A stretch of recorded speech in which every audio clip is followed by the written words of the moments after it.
Bonjour, je suis Frédéric Florent et je suis ravi de vous accueillir sur le podcast Allez Vas-y, consacré aux personnes qui passent à l'action. Qu'ils soient bénévoles, entrepreneurs, sportifs de haut niveau ou autres, leur point commun, c'est qu'ils donnent du sens à leur vie en agissant. Aujourd'hui, je reçois Véronique Portier, bénévole de l'association Mécénat Chirurgie Cardiaque. Véronique nous raconte dans cet épisode comment elle a fait prendre un virage à sa famille et à sa vie grâce à un reportage qu'elle a vu à la télévision. C'est à ce moment-là que Véronique a pris la décision de candidater pour devenir famille d'accueil au sein de l'association Mécénat Chirurgie Cardiaque. Elle nous partage le fait que cet engagement a été une aventure familiale qui a soudé les liens entre eux et qui a modifié leur façon de voir la vie. Je vous invite à découvrir cet épisode rempli de beaux moments et qui va droit au cœur. Je vous laisse avec Véronique. Très bonne écoute à vous. Et c'est effectivement Vincent de Aviation Sans Frontières qui nous a mis en relation.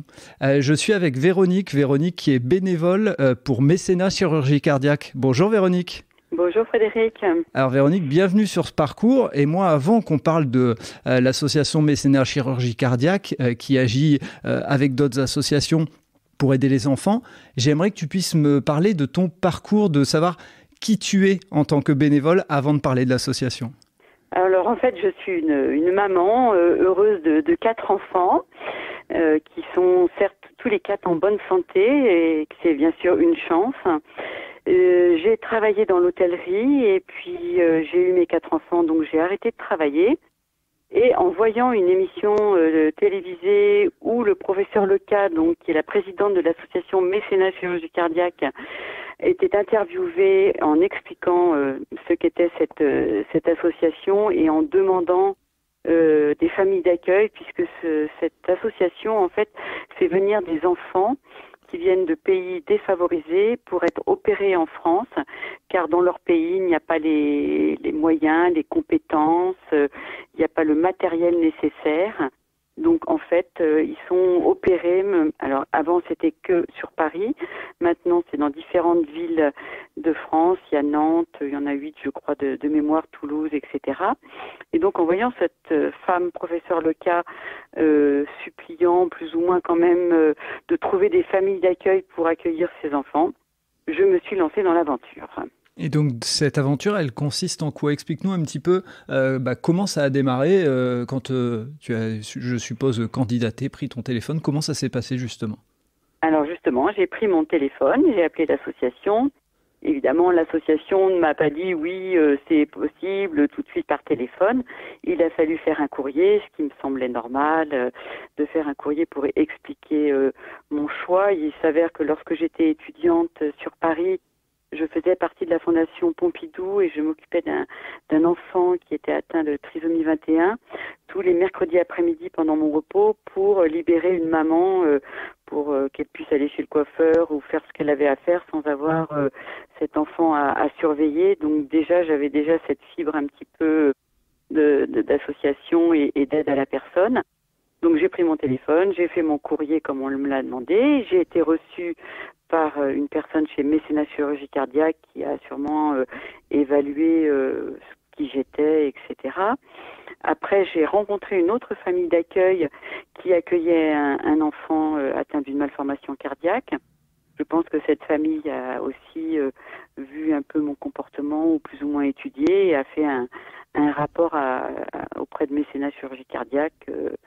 Et puis, l'aventure a commencé un jour.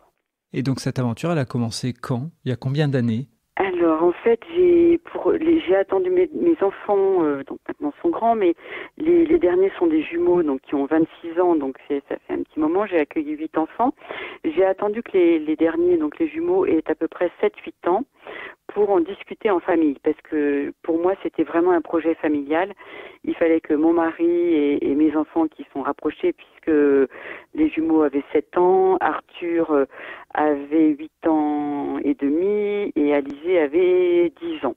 Donc il fallait quand même que les enfants soient aptes à comprendre ce qui allait nous arriver dans notre foyer, puisqu'on accueillait pendant 2 mois un enfant malade, ce qui veut dire pas de sortie, c'est du temps plein quand même. Bien sûr, je ne travaillais plus à l'extérieur, je m'occupais de mes enfants, mais il faut pas imaginer imaginé pouvoir laisser cet enfant malade à une nounou. Donc c'était 2 mois intenses à garder l'enfant. Donc une fois que les enfants ont été aptes à comprendre tout ça, eh bien l'association nous envoyait un planning avec tous les enfants à opérer, et c'est nous, les familles d'accueil, qui choisissons la période des 2 mois où nous sommes disponibles pour l'accueillir dans de bonnes conditions. En général, je choisissais la période de Noël parce que j'estimais que c'était un temps de partage pour nos enfants, c'était apprendre à donner, c'était apprendre à partager. Donc pour moi, c'était une période qui me semblait plus à même d'accueillir l'enfant. Et justement, je suis intéressé, moi, de savoir un petit peu quelles sont les réactions de tes enfants à cette époque-là, quand tu as commencé, puisqu'après, ça devenait peut-être une habitude et tu nous en parleras après, mais quelles ont été leurs réactions de 10 ans à 7 ans? Moi, je suis intrigué de savoir quelle est leur réaction pour eux. Sincèrement, ils étaient partants à 100%. On allait à l'aéroport tous les 6 chercher l'enfant. Alors bien sûr, on avait tous sûrement l'homme dans moi. En l'occurrence, j'avais un peu d'inquiétude. Eux aussi, ils me le manifestaient pas complètement, mais ils arrivaient à l'aéroport pour accueillir cet enfant. Ils avaient tous pris un doudou, un jouet pour donner à l'enfant, sans que spécialement je le dise, ou on en a parlé. Alors c'est vrai que je me rappelle plus exactement de tout, mais je sais que c'était vraiment un moment de joie, vraiment. Et les 2 mois, même si ça n'a pas été toujours des parcours faciles, parce que bien sûr il y a des anecdotes plus ou moins difficiles à vivre, mais sincèrement, moi je dirais que c'est que du bonheur. Pour mes enfants aussi, puisque je pourrais vous le dire par la suite, ils ont continué à faire des actions pour mécénat, tellement ils ont été chamboulés de ce que nous avons fait en famille. Et justement, est-ce que tu as souvenir, comme tu le dis, c'est assez éloigné maintenant, mais est-ce que tu as souvenir de leur regard, de leur impatience de la première fois où vous avez accueilli un enfant? Ah oui, vraiment, c'était une impatience. Le plus long pour eux, alors qu'ils restent pas longtemps hospitalisés, c'est le matin quand je partais donc à l'hôpital pour que l'enfant soit opéré, puisqu'on partait le matin à jeun, lavé à la bétadine et tout. Et donc les enfants, ils venaient pas avec moi, bien sûr, lorsque je déposais l'enfant. Mais l'impatience, c'était surtout d'aller voir, dès qu'ils pouvaient, voir l'enfant à l'hôpital ou au Château des Côtes, là où ils allaient en convalescence après. Pour eux, c'était une impatience. Alors souvent, on l'avait 15 jours avant l'opération, puisqu'il y a tous les examens avant l'opération, préopératoires, qui sont obligés d'être faits en France, puisque dans le pays, évidemment, c'est pas les mêmes, que ce soit les prises de sang et autres, tout doit être fait avant l'opération. Donc c'était de l'impatience totale de voir l'enfant à la maison et de voir comment il mangeait, parce qu'évidemment j'ai eu notamment 5 enfants du Laos, donc on mange pas spécialement avec des cuillères, des fourchettes, mais bon, tout ça c'est de la découverte, de l'impatience, de la joie, du partage. On apprend on leur apprenait à manger, on leur apprenait plein de choses. Alors ils étaient d'accord ou pas d'accord, mais bon, on n'était pas là surtout pas pour les gronder, et surtout pas pour faire pour faire le gendarme par rapport à ça. Et justement, je suis intéressé par leur rôle au fur et à mesure qu'ils ont grandi, tes enfants, puisque au fur et à mesure, au début, ils avaient des enfants du même âge qu'eux, et puis au fur et à mesure, ils ont grandi. Est-ce que, je vais dire, même pendant leur adolescence, ou quand ils ont commencé à avoir 17, 18 ans, 20 ans, ils continuaient à être des acteurs majeurs dans l'accompagnement? Tout à fait, 100%, vraiment majeur, 100% dans l'accompagnement, parce que vraiment tout, même adolescents à 14 ans, les enfants bien sûr qui venaient de ces pays défavorisés connaissaient pas spécialement, alors à l'époque la Game Boy ou tous ces jeux télé, qui passaient à la télé ou autres, avec la PlayStation, voilà, je cherchais le nom, excusez-moi. Et les jumeaux passaient, ou Arthur, passait un temps infini à leur expliquer, ils comprenaient très vite d'ailleurs, comment jouer à ce genre de jeu. Et puis Alizée, notre fille, c'était plus le côté maternel, avec j'ai eu des filles et des garçons, donc avec les filles, c'était des coiffures. J'ai des photos d'une petite laotienne Namphone dans la chambre d'Alizée, allongée sur le lit, en train de lire un magazine Girl, alors qu'elle sait pas du tout lire bien sûr le français et qu'elle n'est pas du tout à même de comprendre ce qu'il y a écrit. Mais bon, c'est pour dire que voilà, il y avait évidemment, ou alors elle voyait le maquillage, évidemment elle souhaitait qu'on la maquille un petit peu, un peu de vernis sur les ongles donc après l'opération, parce qu'on n'a bien sûr pas le droit, voilà, comme une petite fille qui suit une adolescente qui se maquille. Donc on peut dire que c'était une aventure familiale et moi justement j'aimerais bien comprendre, puisque tu viens déjà d'en parler un tout petit peu, mais essayer de bien rebalayer, en quoi consiste la mission en tant que bénévole d'une famille d'accueil de A à Z. Tu as expliqué que vous alliez chercher à Ouais. l'aéroport. Voilà, donc l'enfant vient bien sûr à notre domicile. Bien souvent, ils ont très peu de bagages, donc il y a de l'entraide aussi moi là où j'habite dans l'Oise. J'étais limitrophe de Paris, mais j'ai pu quand même accueillir, ce qui était super, puisque mon mari travaillait à Paris, on avait la possibilité d'être sur Paris aussi. Donc dans l'Oise, il y avait aussi les gens à qui j'ai dit que j'accueillais m'ont prêté des chaises hautes, des choses comme ça que j'avais peut-être pu, ou des vêtements de l'âge de l'enfant, et puis l'association également m'en prêtait. Donc on les accueille, ils viennent à la maison. Donc on a tous les rendez-vous avant l'opération avec le professeur Leca d'ailleurs qui revoit si le diagnostic fait dans le pays est le bon arrivé ici. Donc le professeur Leca nous reçoit la famille avec l'enfant. Il y a tous les rendez-vous avant l'opération. On part bien sûr le jour de l'opération avec Mécénat qui nous explique bien sûr ce que nous devons faire. On emmène l'enfant alors soit à Necker, soit au Château des Côtes, à Marignane-Longue pour l'opération.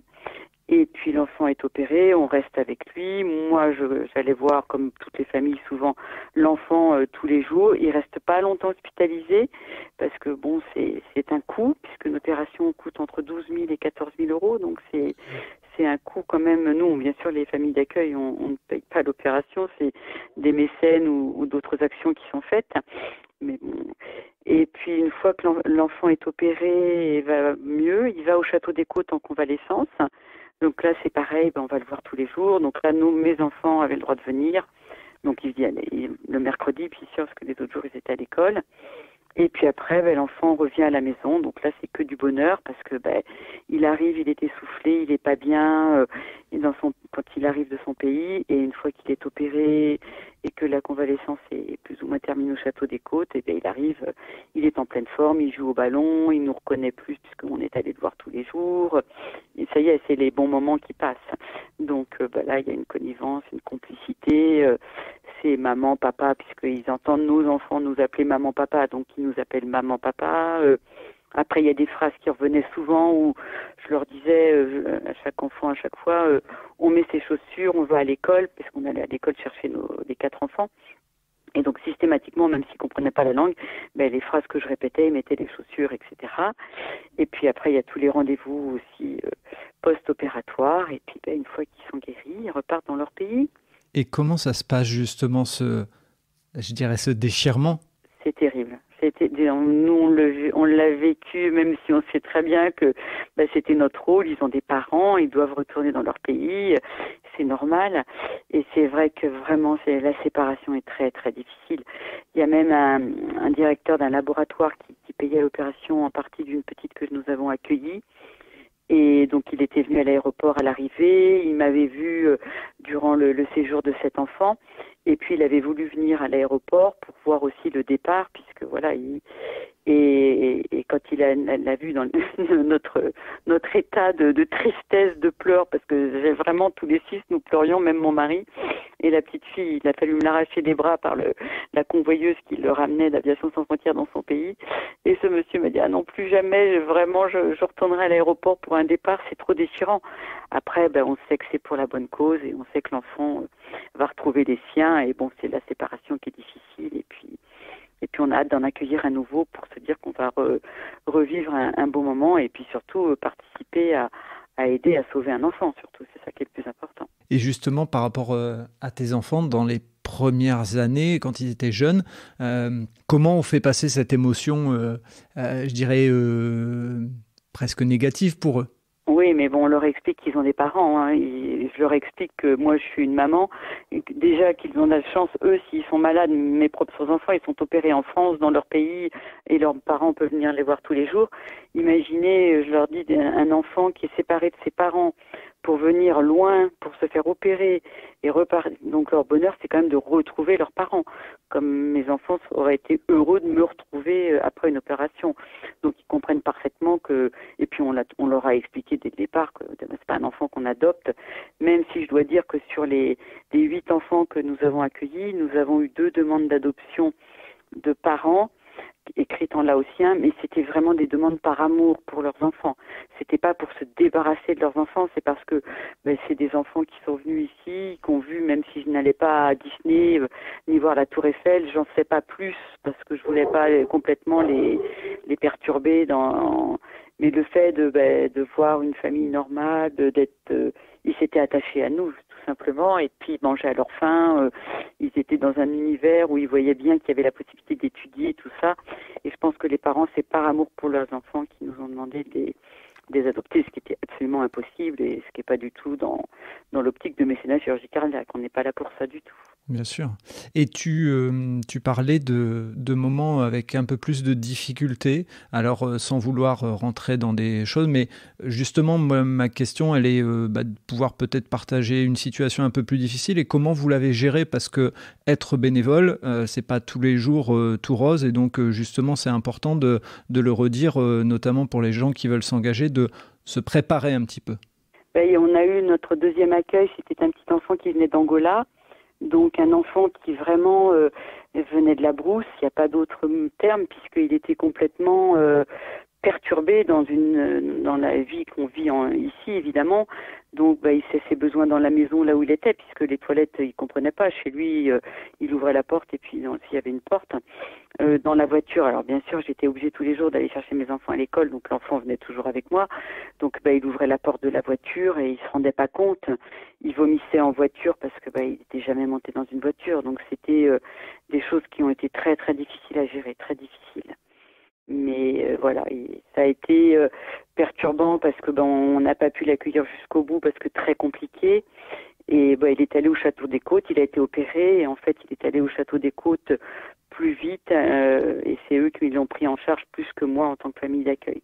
Ce qui a été très difficile pour nous, la famille, de se dire que nous n'étions pas capables. Alors bien sûr, le professeur Leca m'a gentiment écrit en m'expliquant que voilà, ça pouvait arriver, que c'était un enfant qui était sans repère, sans rien, complètement perdu, complètement. Et justement, moi, j'admire les bénévoles pour ça. Quand on vit cette difficulté, qu'est-ce qui donne envie de dire je vais reprendre un autre enfant? Je voulais pas vivre sur un échec. Donc, pour moi, c'était important de reprendre. C'était le deuxième. Donc, je me suis dit, je reprends un troisième parce que je me sentais triste de pas avoir géré cet enfant. Et je me dis non, il faut on en a reparlé en famille et tout. Et la première petite fille était aussi une petite fille d'Angola.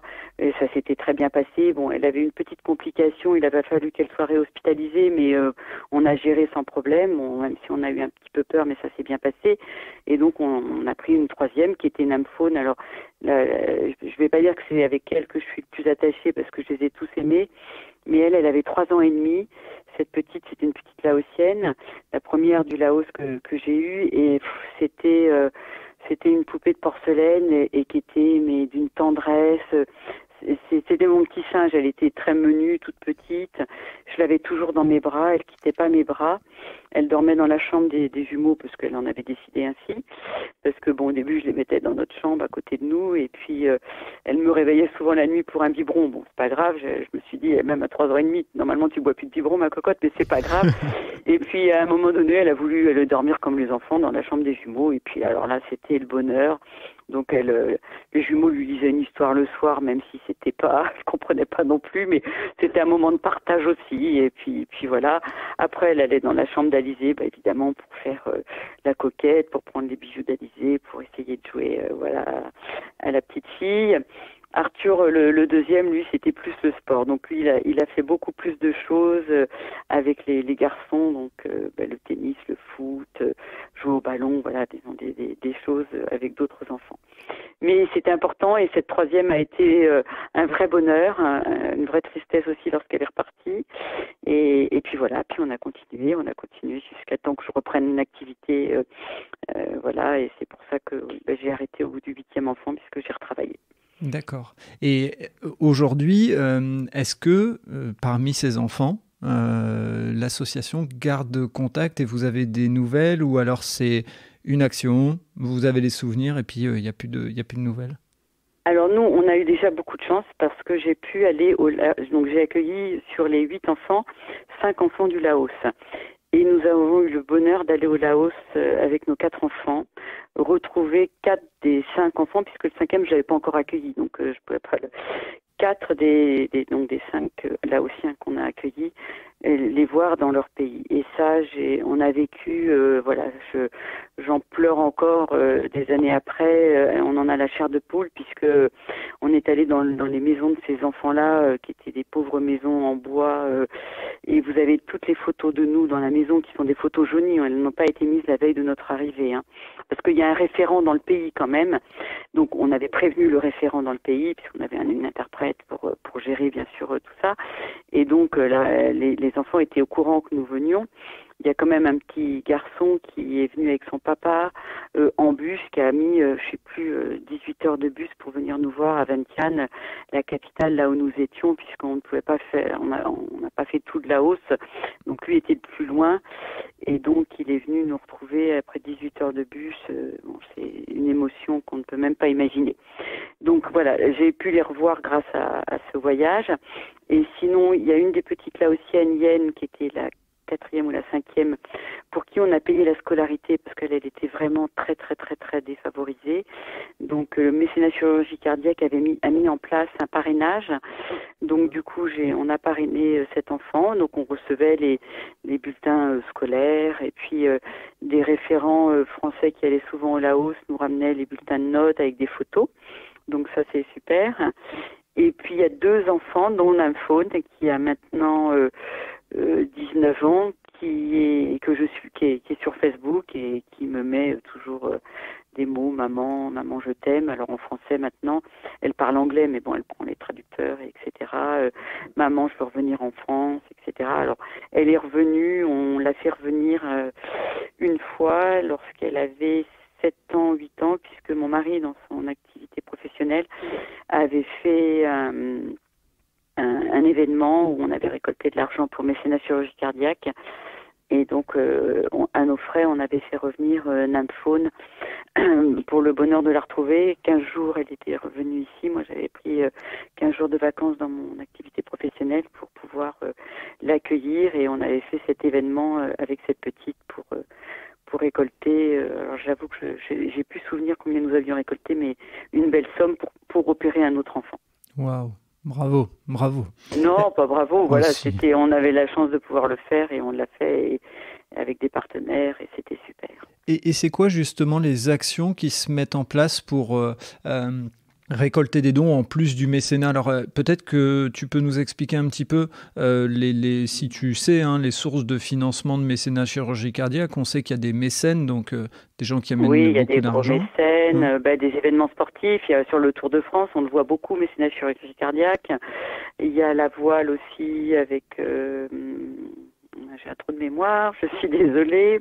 C'est pas grave.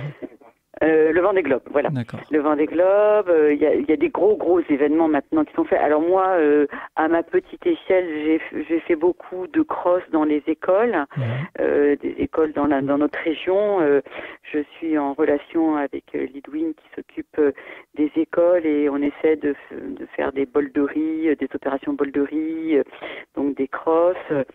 Alors quand tu dis des actions bol de riz, explique-nous. C'est-à-dire que, oui, excusez-moi, pour la période de carême, hein, dans les écoles bien sûr privées catholiques, les enfants le vendredi saint mangent un bol de riz et l'argent de la cantine est reversé pour mécénat chirurgie cardiaque. D'accord, c'est une belle action.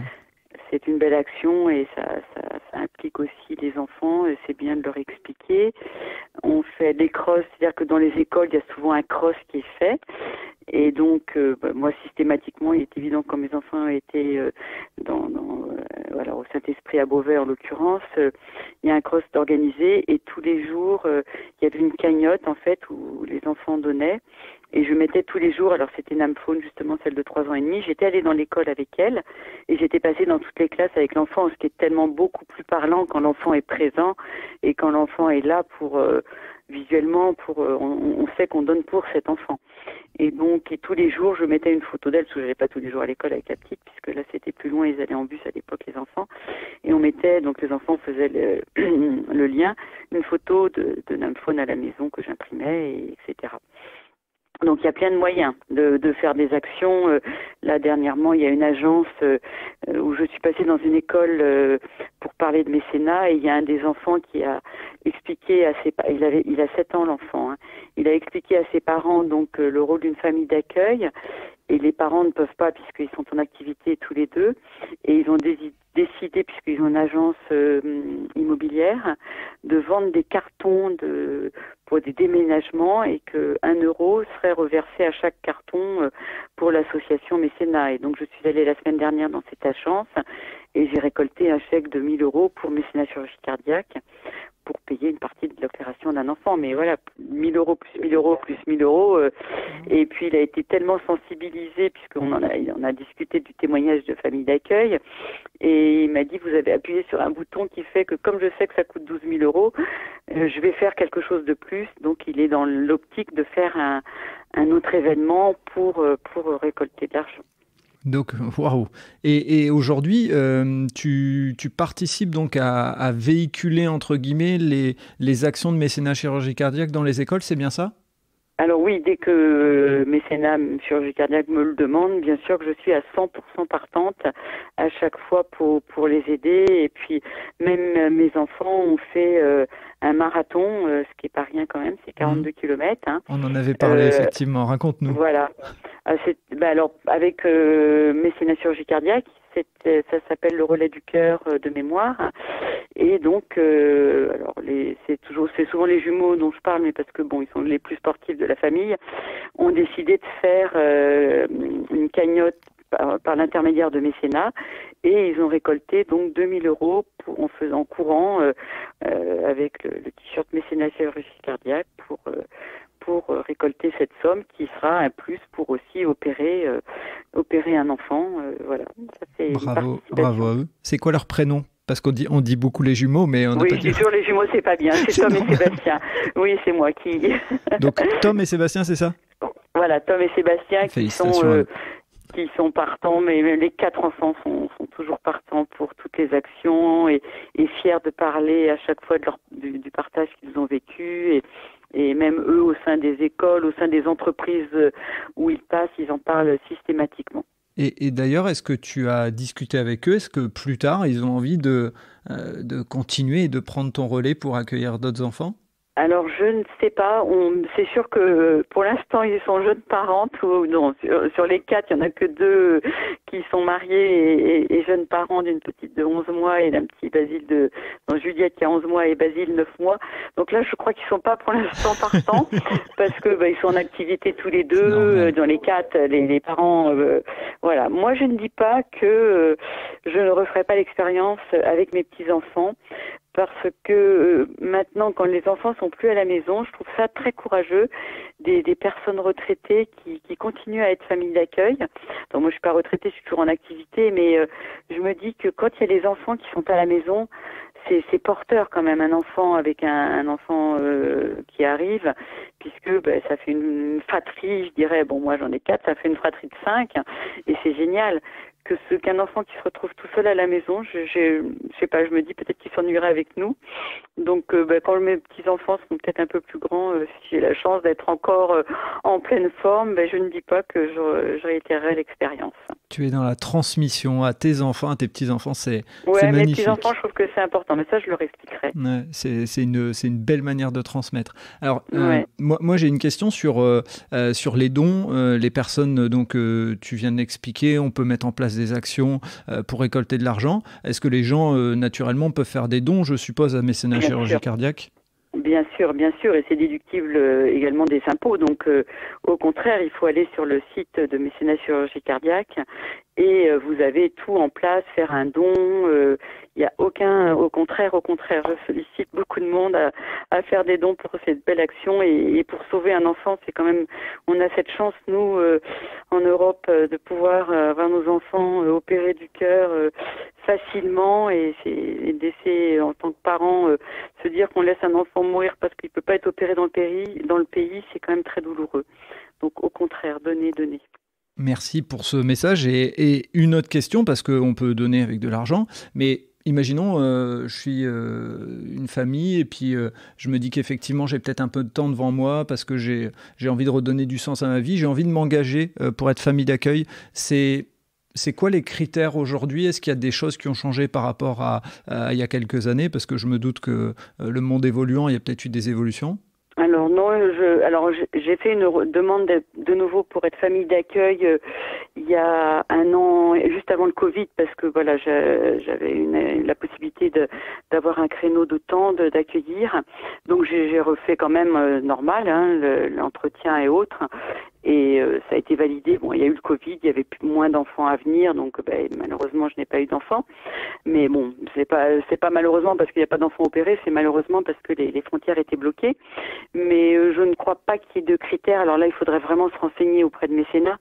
Mais voilà, à part être proche de la ville où doit être opéré l'enfant. Donc il y a 8 villes, je crois, en France, tout est noté sur le site qui est très très bien fait. Donc voilà. On mettra les notes on mettra les informations dans les notes du podcast pour être sûr que les personnes qui ont envie, et puis on renverra aussi aux différents mails qui auront été validés. Ce que juste tu peux nous préciser, c'est qu'il faut une durée de disponibilité d'à peu près 2 mois, c'est ça ce que tu disais? Tout à fait, 2 mois. Ouais, en général c'est 2 mois. Moi j'ai une petite fille qui a attrapé un microbe supplémentaire à la jambe, qui a dû être réhospitalisée 1 semaine à Necker.